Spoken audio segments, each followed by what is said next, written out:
भारत है, इसके जो अज़ाइम हमें देखने में आ रहे थे, इसका सीपैक से क्या ताल्लुक था, इसका गिलगित बल्तिस्तान के साथ क्या ताल्लुक था, इसका शराय कराकरम के साथ क्या ताल्लुक था, और फिर ये कि इस सारे मामले में पाकिस्तान की स्ट्रेटजी क्या होनी चाहिए। तो हालिया जो कशीदगी हुई है भारत और चाइना के दरमियान, उसमें बहुत सारे सवाल पैदा होते हैं, और वो बहुत सारे सवालात बल्कि ज़्यादातर का ताल्लुक पाकिस्तान के साथ भी है। तो इसी वजह से आज हम बहुत तफसील के साथ इस मामले पर गुफ्तगू करेंगे। अगर आप लोगों को याद हो तो ढोकला में जो 2016 में हुआ और अब ये 2020 में दोबारा हुआ है, तो जो बॉर्डर सिचुएशन है वो चाइना के साथ भी भारत का वही रवैया है और वो डिस्प्यूटेड टेरिटरी है, और वहाँ India on end of aggression का मुजाहरा करता है।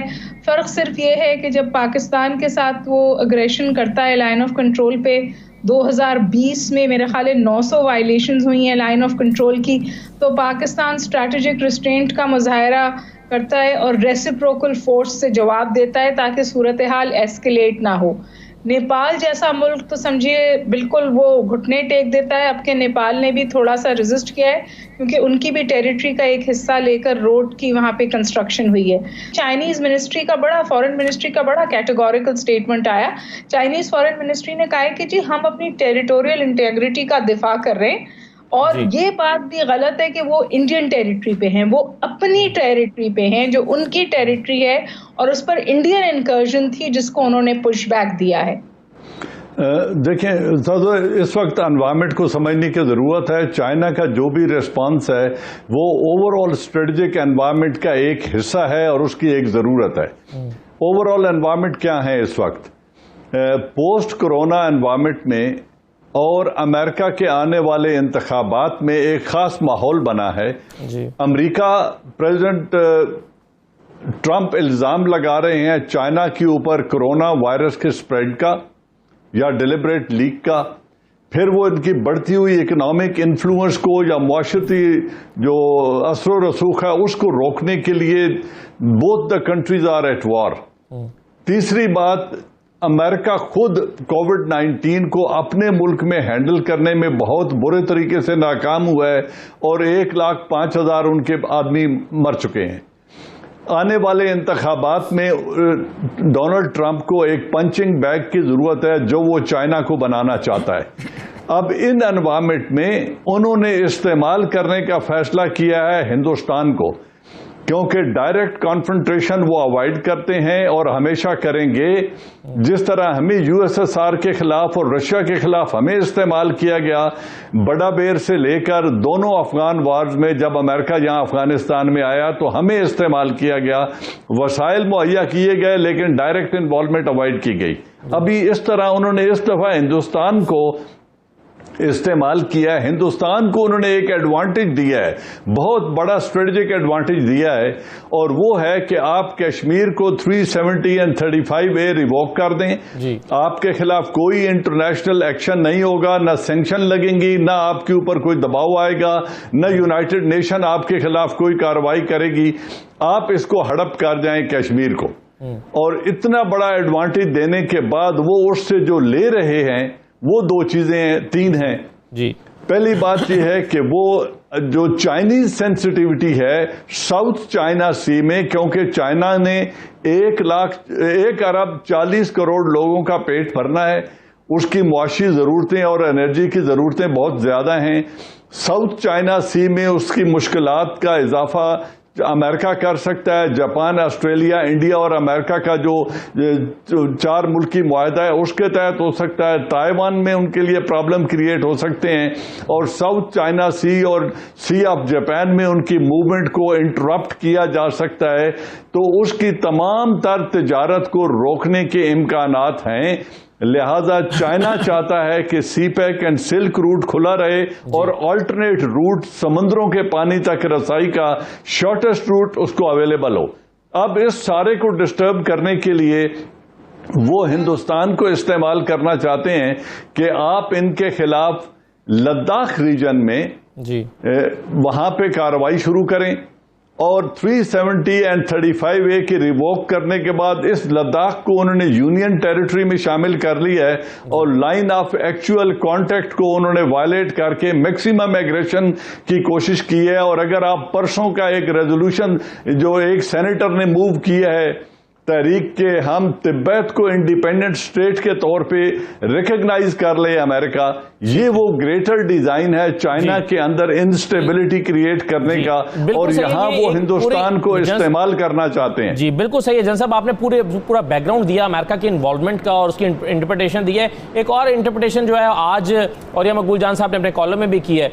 और ये साहब ये अगर अमेरिका ही इस पूरे प्लान के पीछे है तो अमेरिका फिर सालिसी की पेशकश लेकर क्यों आ गया कि आइए मैं आप दोनों के दरमियान में सालिसी कराता हूं, जिसको ना भारत ने कबूल किया ना चाइना ने कबूल किया और जाहिर है चाइना ने तो करना भी नहीं था। तो ये अब इंटेंशंस क्या है अमेरिका की इस नई ऑफर के पीछे? देखें 2005 में जब दूसरी दफा जॉर्ज डब्ल्यू बुश ने इलेक्शन जीता है तो वॉर एंड टेरर के ऊपर इन्वेस्टमेंट बहुत ज्यादा हो गई हुई थी। तो जॉर्ज डब्ल्यू बुश ने स्टेट ऑफ द यूनियन के उसमें तकरीब में एड्रेस करते हुए कहा था, we are not complacent enough that we should not consider the threats of Indian and Chinese economy, and the Indian economy is more a threat to us because the Indian education system is well in place। एक तो ये देख लीजिएगा। दूसरा ये था कि जिस वक्त 2008 की मुकम्मल तौर पर तबाही बर्बादी हुई है, $700 बिलियन मांगे हैं वॉल स्ट्रीट ने, तो रैंड कॉर्पोरेशन को एक रिपोर्ट बनाई गई थी और कहा गया था कि बताएं हमें क्या करें। तो उन्होंने ये कहा था कि $1400 अरब भी आज दे दें तो ये उठने वाला नहीं, ये बुलबुला फट चुका है, इकोनॉमिक बुलबुला, ये बहुत बुरा होगा। अमेरिका को अगर इकोनॉमी को स्टेबलाइज करना है तो दो बड़ी जंगें होनी चाहिए और वो दो बड़ी जंगें तीन बड़ी मईशतों के दरमियान होनी चाहिए जो पली हुई मईशतें हैं। और उन्होंने उन मईशतों के अंदर इंडिया को गिना था, चाइना को गिना था, रूस को गिना था और उसके साथ साथ उन्होंने कहा था कि इन तीनों के अंदर एक साइजेबल पॉपुलेशन मुसलमानों की है कि जिनको अगर उठा लिया जाए तो प्रॉक्सी वॉर शुरू हो सकती है और वो बड़ा मसला बना सकती है। लेकिन अफगानिस्तान की सिचुएशन ने इनको बिल्कुल बदल दिया।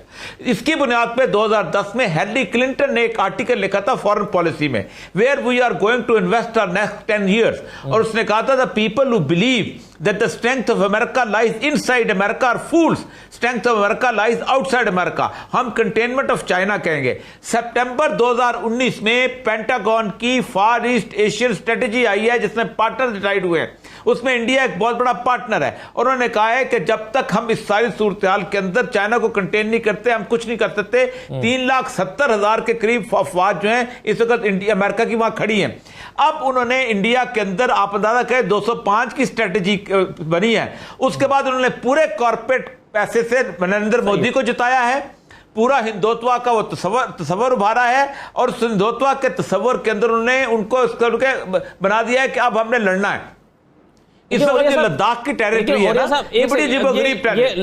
लद्दाख से पहले एक चीज मुझे जरा समझा दीजिए, दोनों में से एक ही चीज कर सकता है ना अमेरिका, या तो अमेरिका चाइना के खिलाफ इंडिया की पुष्टपनाही करके उसको अपने मकासद के लिए इस्तेमाल कर सकता है, या फिर ये कर सकता है कि दोनों को लड़ाकर यानी इंडिया को जंग में धकेल कर पैसे कमा सकता है अपने हथियारों के जरिए। दोनों चीजें बैक वक्त तो नहीं कर सकता अमेरिका।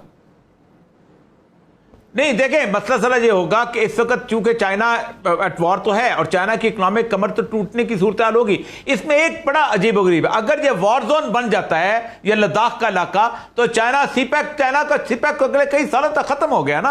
आप बेशक सुलह करवा लें, कुछ करा लें, तोपें खड़ी रहेंगी, ये खड़ा होगा। देखिए मैं सीपैक के तो मैं लद्दाख की टेरिटरी बताऊं आपको, 1842 के अंदर रंजीत सिंह जो था उसने यहां पर एंटर हुआ था और चांग का शेख से बाप होता था, उसने उस वक्त उनको पीछे भगा दिया था और वादी ले पे कब्जा कर लिया था।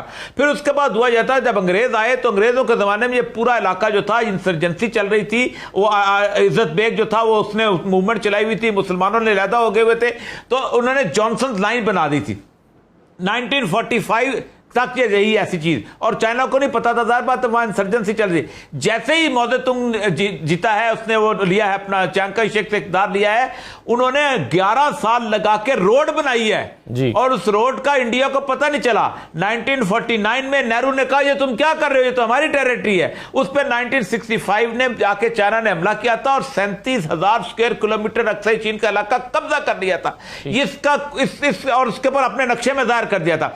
चाइना का अपना नक्शा चल रहा है, ये वो इलाका है जो बेआबाद है, लेकिन इस इलाके में अगर जंग शुरू हो जाए तो आप सोचें कि पाकिस्तान का सी पैक जो है वो उसी तरह है जैसे कारगिल पे आप जाके बैठ गए थे और मसला बंद हो गया था।